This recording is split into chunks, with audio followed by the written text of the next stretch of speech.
Abraço, eu sou o Dieguinho. Bom, galera, tá entrando no ar a nossa primeira edição desta quarta-feira, como sempre, com muitas informações pra você, torcedor. Antes disso, ó, dedo no like no começo do vídeo que me ajuda bastante. Se forem novos aqui no canal, já se inscrevam, ativam o sininho das notificações e, claro, sigam minha conta pessoal lá no Instagram, beleza? Dito isso, ó, hoje tem rodada de Libertadores, meu parceiro. Quer fazer sua aposta esportiva? Vai lá na 1xBet. O link tá aqui, ó, no primeiro comentário fixado do vídeo. Clicando lá, se cadastrando, você já começa a apostar. Se for a sua primeira vez, utilizando o nosso cupom promocional, que é a palavra futebolaço, com temudo e CO no final, eles dobram o seu primeiro depósito. Inclusive, você apostando lá, você ajuda também o meu trabalho. Pensou em apostas, pensou em 1xBet. E agora vamos algumas dicas rápidas aqui para auxiliar vocês em jogos legais para vocês apostarem hoje na Libertadores. Temos vários clubes brasileiros jogando hoje e temos também jogador do Vasco aí em campo. Temos, por exemplo, às 9 horas da noite, um baita de um jogo, Colo-Colo e Boca Juniors. Você pode estar apostando nesse jogo aí para ver o Palácio e fazer uma fezinha. Temos também Atlético Mineiro e Alianza Lima. O Atlético Mineiro está meio embolado no grupo dele. Temos também Cerro Porteño, Bolívar, Barcelona de Guayaquil e Palmeiras, e Internacional e Nacional do Uruguai. Clube, inclusive, lá do Franco Fagundes, que é um jogador que está sempre aí no radar do Vascão da Gama. Beleza? Pensou em apostas, pensou em 1xBet. O link tá aqui, ó, no primeiro comentário fixado. Bom, galera, dito isso, vamos agora a uma matéria do O Globo. O Vasco divulgou ontem ou foi anteontem o seu balanço de 2022, já com essa fusão agora com a Vasco da Gama SAF. E eu vou ler para vocês a matéria e vou pontuando algumas coisas aqui, porque pouquíssimas pessoas, um grupo muito seleto, quem realmente é formado em ciências contábeis, domina aí questão de balanço, número, enfim. Então, a matéria do Globo tá bem explicativa. Eu vou trazer para vocês aqui alguns detalhes importantes. Só beber uma água aqui que deu um pigarro. Bom, dito isso, vamos à matéria aqui. A 777, que controla a SAF do Vasco, assumiu uma dívida na casa dos 720 milhões para fechar o acordo com o Cruz Maltino, que vivia um 2022 de asfixia financeira com custos, mesmo reduzidos, ultrapassando e muito as suas receitas.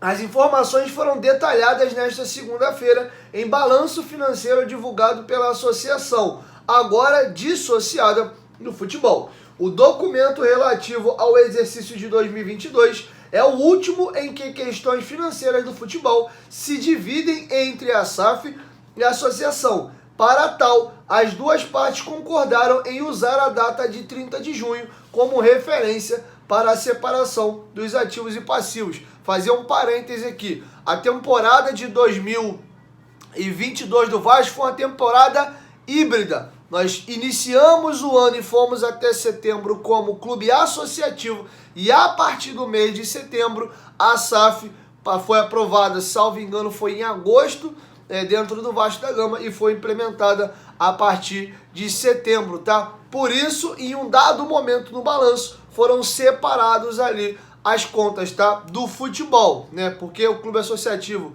continua coexistindo com a dívida que hoje está sendo paga pela 777 e também com seus patrimônios. A SAF tem só o departamento de futebol, tá? Então fiz essa explicação para vocês entenderem esse contexto inicial da explicação da matéria do Globo. Entenderam? Vamos seguir agora aqui então.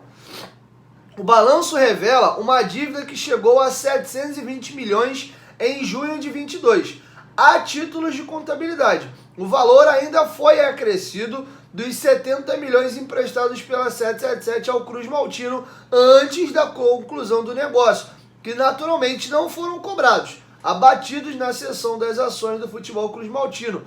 A dívida se divide em, ele vai explicar aqui, e vou dar mais um parênteses. Num primeiro momento, a 777 emprestou 70 milhões ao Vasco pela garantia de ter a prioridade da aquisição da SAF do Vasco, caso ela fosse aprovada. O Vasco pegou esse dinheiro, botou os salários em dia, que estavam, se não me engano, 3 meses atrasados, fundo de garantia não, 13º e direito de imagem, colocou tudo em dia, pegou parte do dinheiro, comprou o Carlos Palacios do Internacional de Porto Alegre, foi a grana que foi utilizada com aqueles 70 milhões e dinheiro para pagar outras contas operacionais também. Então, num primeiro momento, aquilo é um empréstimo, entra como dívida. Lá depois, a SAF foi aprovado, entrou como aporte. Então, a 777 já tinha colocado 70, faltavam mais 630 até 2026. Cada ano entra uma fatia dessa grana até complementar esses 630, porque 70 já tinha sido pagos em ato, tá bom? Então já expliquei mais um detalhe para vocês. Agora vamos aqui à divisão dessa dívida de 720 milhões. 375 milhões são em dívidas cíveis e trabalhistas. 226 milhões são de dívidas tributárias, impostos aí que não foram pagos ou repassados, que tem alguns impostos que são encargos até às vezes de funcionários que você deduz dele no contra-cheque, mas não repassa ao governo, tá? Lembrando que as instituições são associações sem fins lucrativos. E a última rúbrica ali de dívida, 189 milhões em dívidas bancárias. Isso aí são empréstimos, já incluindo os 70 milhões da 777. Ou seja, na verdade, com o banco, o Vasco teria uma dívida ali de 119 milhões. Esses 70 entram no primeiro momento e já posteriormente no próximo balanço ele sai, porque foi incorporado aí a integralização de capital da 777. Beleza? A dívida foi integralmente assumida pelos novos gestores da SAF, com valor de crédito acordado para a associação abater futuras dívidas. E agora vai uma pergunta aqui e mais algumas respostas. Como a SAF pagará as dívidas do Vasco? E vem a nota explicativa aqui do Globo. O Vasco tem 2 acordos costurados desde antes da cessão do futebol a 777 Partners para as dívidas cíveis e trabalhistas. O regime centralizado de execuções, que é o RCE, acertado em setembro de 2021, faz com que o clube deposite 20% das suas receitas mensais em contas judiciais que fazem o pagamento organizado em uma fila de seus credores, aqueles a quem o clube deve. Segundo informações do balanço, o prazo para o pagamento da maioria dessas dívidas incluídas no RCE é de 6 a 10 anos. Aí vou fazer um pequeno parênteses aqui sobre o RCE. Como diz a matéria, foi feito lá em 2021. Lembra que teve um período que a gestão do Salgado se gabou de ter reduzido drasticamente boa parte da dívida do Vasco? Foi por causa desse acordo. Ao fazer esse acordo com o RCE, o Vasco conseguiu um bom desconto da dívida, né? Uma dívida que, se eu não me engano, era 800 e pouco, caiu para 700 e pouco. O Vasco teve um desconto de 100 milhões, algo próximo a isso, pouco para cima, um pouco para baixo. Tá? Mas foi isso, foi um acordo feito para poder pagar essas dívidas dentro do RCE e o Vasco conseguiu descontos. Não é que o Vasco tinha arrumado dinheiro e foi pagando essas dívidas, tá? Então foi isso. E o RCE é isso, 20% de tudo. Tudo que entra na conta do Vasco, mensalmente, o Vasco tem que depositar lá no RCE para ir pagando essas dívidas. O Vasco tem de 6 a 10 anos para quitá-las. E aqui vai um detalhe importante, e vocês viram a discussão oh meu Deus do céu, do dono do Botafogo lá, do John Textor, preocupado com a lei da SAF. E qual é a preocupação? E aqui eu explico, eu falei isso num outro vídeo. A dívida, a dívida que está congelada lá e você vai pagando 20% do teu faturamento todo mês, ela tem correção de juros. E o problema disso é que a taxa de juros está um absurdo de alto no Brasil e aí vira meio que uma bola de neve. Todo mês você dá uma pancada aqui e paga, mas em compensação vira um mês, todo mês é recalculada aquela dívida que está parada lá por causa da taxa de juros. E aí o receio do John Textor e o Vasco também, em cima do seu departamento jurídico, tá tentando negociar e ver outra forma de resolver isso, porque o medo é você jogar o dinheiro num saco vazio. Você tá botando uma grana, tá pagando todo mês, mas não tá sendo abatida a dívida de fato como você tá pagando, porque todo mês a dívida tá correndo juros e tá aumentando ali. Então isso é um receio que o Vasco e as SAFs de maneira geral tinham, tá? Então tô explicando um pouquinho para vocês aqui essa questão do RCE. Entenderam bem? Direitinho? Então vamos seguir. Já na esfera tributária, o clube tem acordo com a PGFN, que é a Procuradoria Geral da Fazenda Nacional. Só um parênteses breve aqui, Cara, é triste cobrir o Vasco, cara, porque assim, quem cobre o Vasco, em algum momento é obrigado a entender de órgãos federais, em algum momento você tem que entender um pouco de direito por causa das ações, das eleições, e tudo no Vasco acaba judicializado.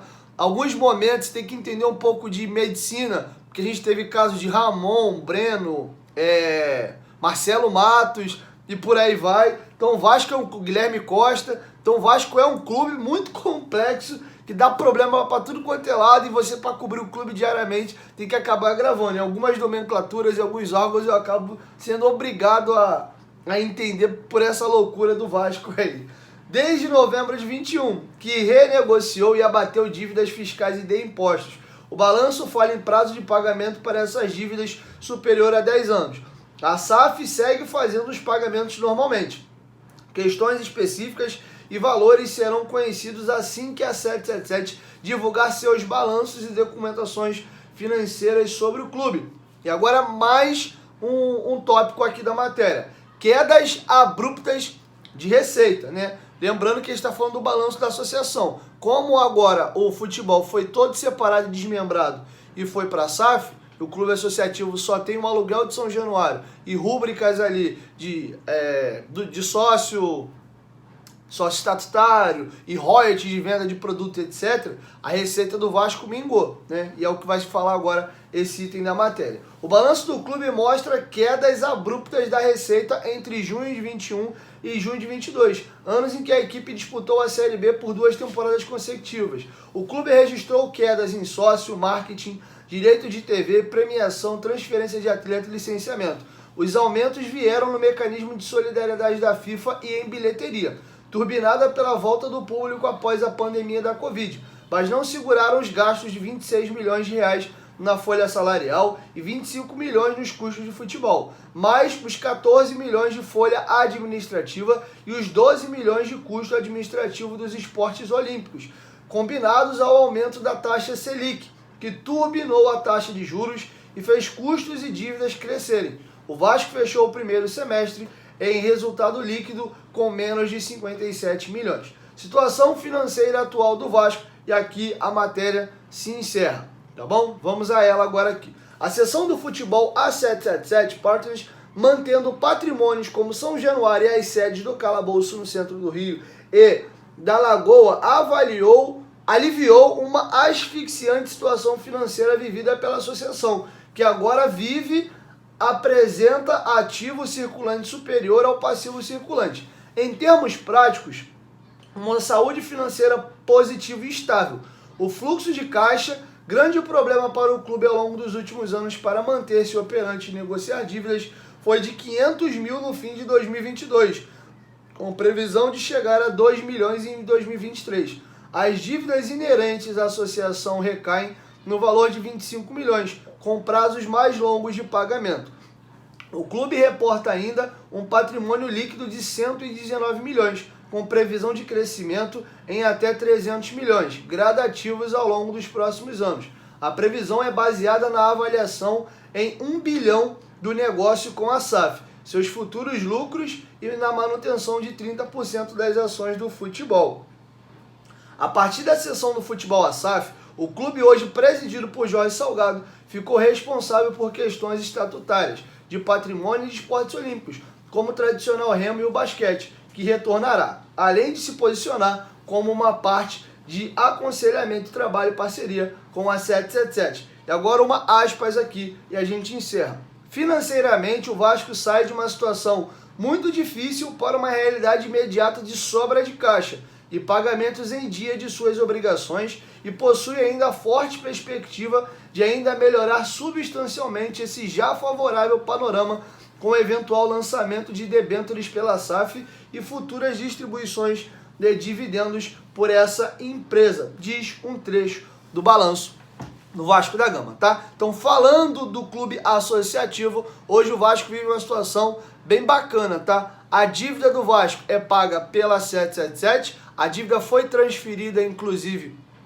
para a 777, e o Vasco encerra o ano com 500 mil reais de caixa sobrando na associação e a expectativa é chegar agora aos 2 milhões de reais. O Vasco ainda acredita que o faturamento e as receitas vão ser cada vez mais incrementados, porque à medida que o faturamento da 777, que é a Vasco da Gama SAF, vai aumentando, o Vasco ainda é dono de 30% disso, essa grana vem pingando pro lado de cá. Torcedor mais feliz, mais contente, consumindo cada vez mais o clube vivendo um momento melhor, aumenta a venda do Vasco de produtos, licenciamento, e 30% de tudo isso recai sobre o clube associativo. Que o clube associativo, que já tem pouca coisa para cuidar hoje, corra atrás de leis incentivadas para poder voltar a fazer os esportes olímpicos do Vasco forte. Boas parcerias sem precisar, até porque hoje não tem mais isso, e eu sou super favorável a isso. Qualquer modalidade no clube, para existir, ela tem que caminhar com as suas próprias pernas, tá? Quer ter basquete? O basquete tem que gerar o seu próprio dinheiro, pagar suas próprias contas e não dar prejuízo. Antigamente, o futebol gerava receita e ele tinha que distribuir grana para o clube todo. Pagar a manutenção do clube, pagar o futsal, o remo, o basquete, o vôlei, o hipismo, seja lá o que fosse que o clube tinha, minguava tudo do futebol. Eu, particularmente, acho isso errado. Cada esporte tem que caminhar com as suas próprias pernas. E lembrando que nós temos leis de incentivo ao esporte, você consegue captar recursos para colocar de impostos aí diretamente para gerir esse tipo de esporte. Beleza? Então é isso, galera. Notícias animadoras aqui. E, de novo, é um processo. A gente não sai da inércia de 20 anos, caindo 4 vezes, disputando 5 vezes a segunda divisão, para no primeiro ano aí, não tem nem um ano de Vasco da Gama SAF, faz em setembro desse ano, achar que vai estar tudo lindo, que a gente vai brigar por G4 no Brasileiro, que a gente vai ser campeão na Copa do Brasil, que a gente vai ter um super time, que a gente vai ter um São Januário que voa e pisca. Então é um processo que as coisas estão acontecendo. Tá rolando muito forte um zum já nos bastidores de que o Vasco deve anunciar a reforma de São Januário com tudo acertado junto à prefeitura para o potencial construtivo em agosto, tá? É o zum que tá muito forte aí nos bastidores. Parece que o negócio foi realmente finalizado por agora. O Vasco vai deixar para dar essa notícia no mês de seu aniversário. Por isso essa briga forte aí pelo Maracanã. Não dando jeito, a gente vai ter que arrumar um outro local e aí o Engenhão fica como um plano B. Então sim, as coisas estão acontecendo nos Gigantes da Colina, beleza? Então é isso, galera. Assim a gente encerra a nossa primeira edição do dia. E logo mais eu volto aí com mais informações. Pensou em apostas? 1xBet, parceira do canal Futebolaço. Além de tudo, você ajuda o meu trabalho aqui. Vambora, tamo junto.